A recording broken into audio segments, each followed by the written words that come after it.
Have you ever noticed like when your phone buzzes, and a notification pops up, you always have this like urge to look at it immediately. Yeah. It's like you might miss something important if you don't check it right away. Oh, absolutely. It's kind of like we're programmed to respond that way now. Right. And that's actually what we're diving into today. Okay, cool. We've been reading this really interesting article called Slow Tech, Ta oppause for den hektiske digitale hverdagen.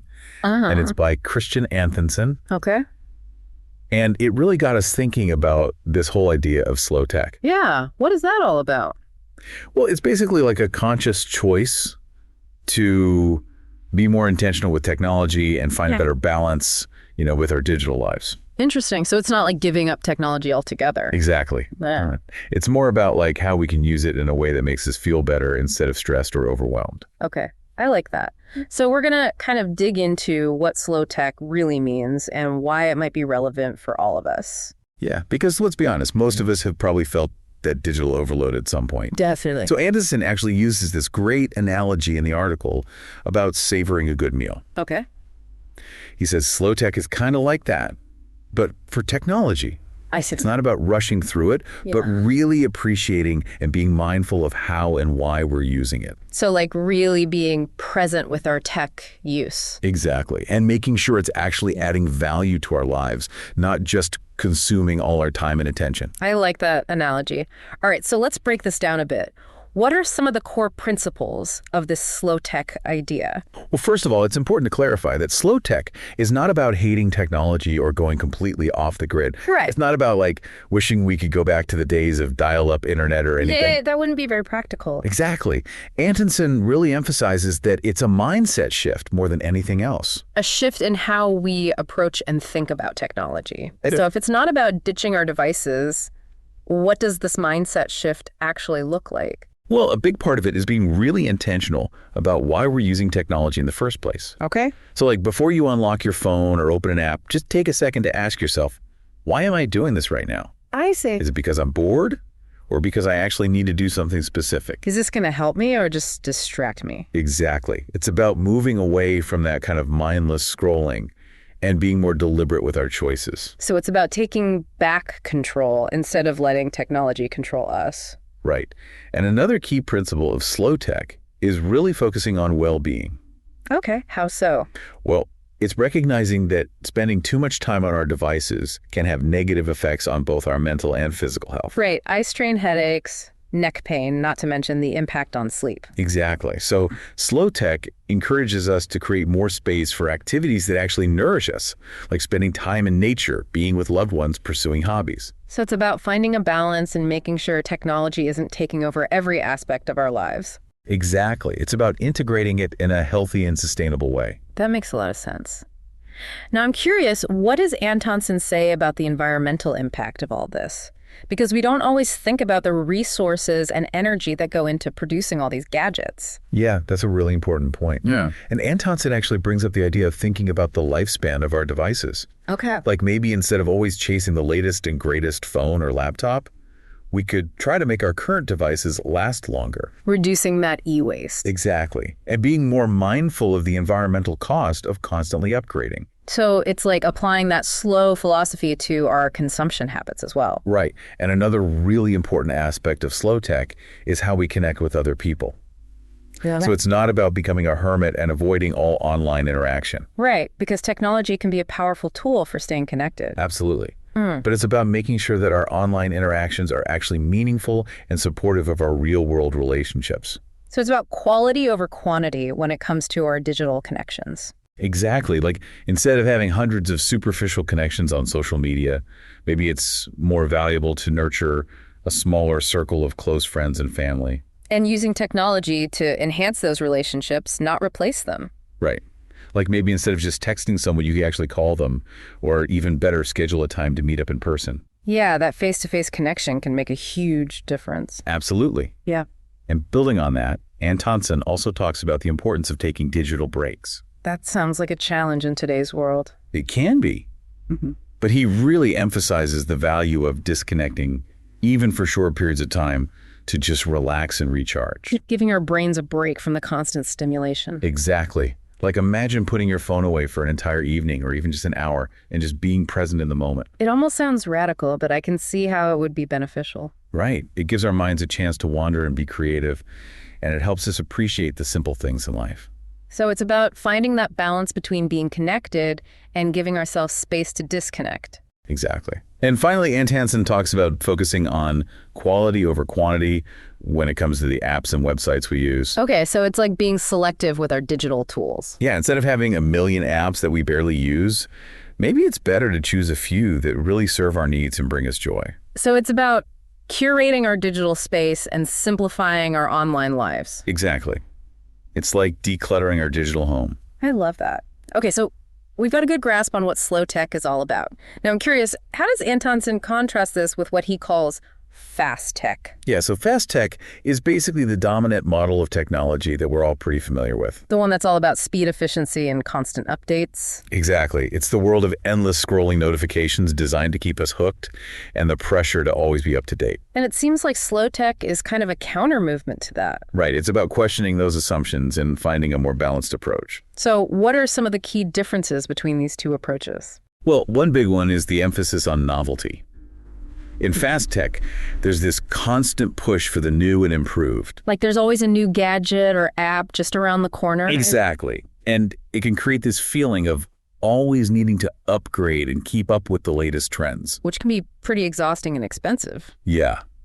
Whereas slow tech encourages us to appreciate what we have and use it intentionally rather than constantly chasing the next shiny object. So it's about being content with what we have and not getting caught up in that consumerist cycle. Exactly. And another big difference is how they handle our attention. Oh, okay. So fast tech is designed to capture and hold our attention for as long as possible. Right, like those algorithms that are constantly feeding us content they think we'll like. Exactly. And all those notifications that pop up throughout the day vying for our attention. It can be really hard to focus when you're constantly being bombarded with distractions. Yeah, and slow tech is really about putting the user back in control of their attention. So we get to decide how and when we engage with technology instead of the other way around. Right, and that ties into another big difference, which is FOMO, fear of missing out. Oh yeah, that feeling that you need to be constantly connected or you'll miss something important. Exactly. And fast tech often plays into that by creating a sense of urgency and scarcity.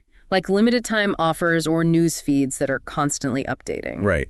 And it can make us feel like we need to be always on and checking in. Which can be really stressful. Yeah, whereas slow tech encourages us to be more comfortable with disconnecting. Like it's okay to take a break from social media or turn off notifications for a while. Exactly. And it's about trusting that we won't miss anything truly important. So it's about letting go of that fear and being more present in the moment. Right. And another key difference is how fast tech and slow tech approach relationships. Okay. So fast tech can sometimes lead to a lot of superficial connections online. Like having thousands of followers, but not really knowing many of them personally. Exactly. And it can sometimes come at the expense of nurturing our real-world relationships. Whereas slow tech emphasizes the importance of those face-to-face interactions and building deeper connections with the people we care about. Right. It's about using technology to support those relationships, not replace them. So it's about finding a balance between our online and offline lives. Exactly. And finally, fast tech often prioritizes efficiency and productivity above all else. Like we're always trying to optimize and streamline everything. Right. And while that can be helpful in some contexts, it can also lead to burnout and a feeling of always being on. Like we never really get a chance to relax and recharge. Yeah, whereas slow tech reminds us that it's okay to slow down and prioritize our well-being. So it's about finding a more sustainable pace and making sure we're not sacrificing our health and happiness for the sake of productivity. Exactly. It's about finding a balance that works for us. So we've seen how slow tech and fast tech differ in their approaches to novelty attention, FOMO relationships, and even our sense of time. But why is this slow tech movement gaining traction now? What is it about our current moment that's making people crave a different relationship with technology? Well, Antonsen connects slow tech to this broader slow movement that's been happening for a while now. Right, like slow food and slow travel. Exactly. And it seems like there's a growing awareness that maybe we've gotten a bit too caught up in the fast-paced, always-on culture of the digital age. Like we're constantly bombarded with information and stimulation, and it can be hard to keep up. Yeah, and you can feel like we're always rushing from one thing to the next without really taking the time to savor the moment. So slow tech is like a pushback against that. It's about reclaiming our time and attention and focusing on what truly matters. Exactly. And it's about recognizing that technology can be a powerful tool for good, but only if we use it intentionally and mindfully. So it's not about rejecting technology altogether, but about being more conscious of how we're using it and making sure it's serving us, not the other way around. Right. And Antians really emphasizes the human-centered aspect of slow tech. Okay, what does that mean exactly? Well, it's about putting our needs and well-being at the forefront. So instead of letting technology dictate our lives, we're taking back control and using it in a way that supports our values and goals. Exactly. It's about making sure technology enhances our lives, not detracts from them. And I think a lot of people can relate to that feeling of being overwhelmed or even addicted to their devices. Yeah, it's so easy to get caught up in that cycle of checking notifications, scrolling through social media, and feeling like we need to be constantly connected. And it can be really hard to break free from that. Yeah, but Antonsen suggests that slow tech can help us reclaim our time and attention and find a more balanced and fulfilling way to live with technology. So it's about setting boundaries and making conscious choices about how we engage with our devices. Exactly. And it's about remembering that it's okay to disconnect and just be present in the moment. Like putting our phones away during meal times or spending time in nature without feeling the need to document everything on social media. Exactly. It's about finding those moments of peace and stillness in a world that's constantly demanding our attention. I think that's something we could all benefit from. Absolutely.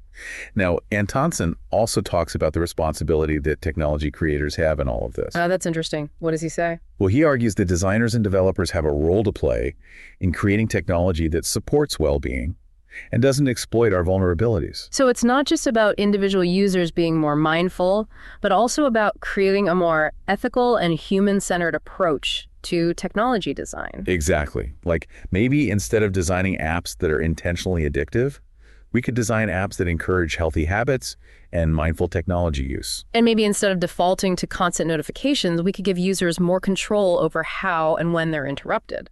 Right. It's about shifting the focus from maximizing engagement to actually supporting users' well-being. I like that. It's about putting people before profits. Exactly. And to illustrate the potential benefits of a slower, more intentional approach to technology, Antons reflects on a time when technology was less pervasive and immediate. Like back in the days before smartphones and social media. Right? He talks about things like writing letters and waiting for a response, having to go to the library to do research and entertainment, being more of a shared experience. And while we certainly wouldn't want to go back to those times completely, there's something to be said for the slower pace and the deeper connections that were fostered in that era. Yeah, like maybe we've lost something in the constant pursuit of speed and efficiency. Like the ability to focus deeply, be patient, and savor the moment. Exactly. And Anton suggests that we can learn from those times and find a way to integrate those values into our modern digital lives. So it's not about rejecting technology, but about finding a more balanced and harmonious way to live with it. Right. It's about taking the best of both worlds and creating a digital landscape that supports our well-being and helps us live more meaningful and fulfilling lives. That sounds like a worthy goal. Absolutely. So as we wrap up this deep dive into slow tech, it seems like the key takeaway is that we have a choice. A choice in how we engage with technology and how we let it shape our lives. Exactly. We don't have to be slaves to our devices or feel overwhelmed by the constant stream of information and stimulation. We can choose to slow down, be more intentional, and prioritize our well-being. And we can choose to use technology in a way that supports our values and helps us connect with what truly matters. So here's a question for you listening. What's one small step you can take today to start incorporating some of these slow tech principles into your own life? Maybe it's turning off notifications for a few hours, putting your phone away during meals, or setting aside some time each day for tech-free activities. Whatever it is, remember that you have the power to create a more balanced and fulfilling relationship with technology. It's all about making conscious choices and finding what works best for you. Thanks for joining us on this deep dive into slow tech. We hope it's given you some food for thought and inspired you to take back control of your digital life.